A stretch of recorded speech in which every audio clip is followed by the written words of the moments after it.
विपक्ष के नेता के तौर पर राहुल गांधी नजर आ रहे हैं। उनसे जुड़ा मेरा एक सवाल आशीष आपसे यह है, क्या आपको लगता है कि जो ये सत्र था, ये अविश्वास प्रस्ताव जो लाया गया, उसके बाद राहुल गांधी विपक्ष के एक बहुत मजबूत चेहरे के तौर पर उभर कर सामने आ जाएंगे, या फिर से हम देख सकते हैं कि इंडिया जो गठबंधन बना है उसमें से कोई पार्टी कह दे कि नहीं, मैं राहुल गांधी मंजूर नहीं है, क्योंकि चुनाव में अभी वक्त है।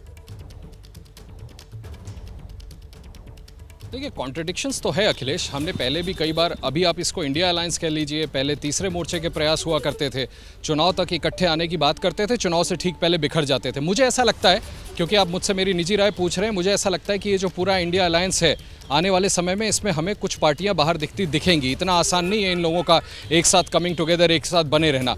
अब बात करते हैं बाकी जो लार्जर तरीके से आरजेडी हो, समाजवादी पार्टी है हो, तृणमूल कांग्रेस हो, डीएमके हो, ये पार्टियां लेफ्ट फ्रंट हो, जो अमूमन एक साथ रही हैं, मुझे लगता है इनमें से कोई डिफेक्ट नहीं होगा। और लार्जली अभी तक का ये देख करके लगता है अनुभव कि कहीं ना कहीं कांग्रेस प्रिंसिपल ऑपोजिशन पार्टी के तौर पर इन सभी द्वारा मानी जा चुकी है। राहुल गांधी, क्योंकि अब एक महीने बाद, जहां तक मेरे सोर्सेज मुझे बताते हैं, अखिलेश, भारत जोड़ो यात्रा का दूसरा चरण शुरू करने वाले हैं, और जिस तरह से उनको सपोर्ट मिला है ऑपोजिशन पार्टी का, आप पिछले भारत जोड़ो यात्रा को भी याद करें तो तमाम ऑपोजिशन की पार्टीज के बड़े बड़े नेता उनके साथ जाकर के भारत जोड़ो यात्रा में उनके साथ चले थे। तो अब ये माहौल है कि आगे चल करके 4 राज्यों में विधानसभा चुनाव लड़ना है और उसके बाद जाकर के लोकसभा चुनाव लड़ना है। तो कहीं ना कहीं मुझे लगता है कि एक लार्जर एक्सेप्टेंस राहुल गांधी की जरूर है। But I will again go back to my initial point, जो मैंने आपको पहले बोला था, कौन इसका नेतृत्व करेगा, मुझे लगता है ये चुनाव के बाद नंबर ऑफ सीट्स किसकी ज्यादा आती है उसके आधार पर तय होगा। ये तो है, लेकिन सवाल ये भी है ना नीरज, कि विपक्ष के बीच का क्या मतभेद भी सामने आया है इस सेशन में। दिल्ली सर्विस बिल जो राज्यसभा में उस दिन पास हुआ, तब आपसे ही बात हो रही थी मेरी, 131 वोट सरकार के समर्थन में पड़ गए राज्यसभा में, जहां सरकार के पास बहुमत नहीं था, और विपक्ष के 2 वोट और कम हो गए, 102 पर ही विपक्ष वहां पर अटक गया था, यानी क्रॉस वोटिंग हुई थी। तो अभी तक स्पष्ट इसलिए नहीं हो पाया क्योंकि कपिल सिब्बल और जयंत चौधरी, ये दोनों लोग वहाँ से एब्सेंट रहे हैं, और संजय सिंह ऑलरेडी निलंबित थे। तो ये 3 लोगों का वोट नहीं पड़ा। तो इसमें भी अलग अलग चीज़ें हैं। जयंत चौधरी कह रहे हैं कि हमारी पत्नी की तबीयत नहीं ठीक थी, उनकी सर्जरी हो रही थी, इस वजह से नहीं है। कपिल सिब्बल के अपने कुछ कारण थे।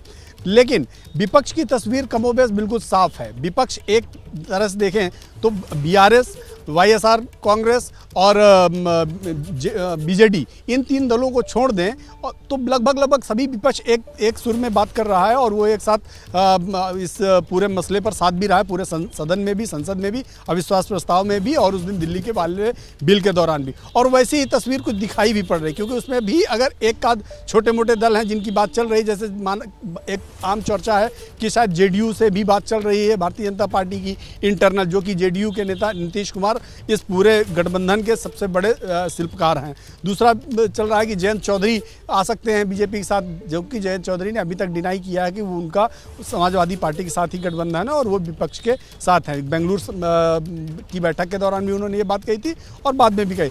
तो ये कुछ 1-2 दल ऐसे हैं जिनके साथ ऐसा लग रहा है कि शायद लोकसभा चुनाव आते आते ये लोग भारतीय जनता पार्टी खेमे में या एनडीए खेमे में जा सकते हैं। अदरवाइज बाकी जो विपक्ष है वो कंसोलिडेट दिखाई पड़ रहा है, एक सुर में दिखाई पड़ रहा है, एक टीम के रूप में दिखाई पड़ रहा है, और उसमें बहुत ज़्यादा मुझे फेरबदल दिखाई नहीं पड़ता। जैसे ही घड़ी का काटा दोपहर 2:30 पे आए, बबीता जी का दिल सास बहू साजिश के लिए मचल जाए। और ये है इनकी बहू, पूरे दिन ऑफिस की टेंशन हो जाए गॉन जब ये करें अपना फेवरेट शो फ्री टाइम पे ऑन। इनकी तरह आप भी देखिए अपना फेवरेट शो अपने टाइम पर, और डाउनलोड कीजिए एबीपी लाइव ऐप अपने स्मार्ट टीवी पर।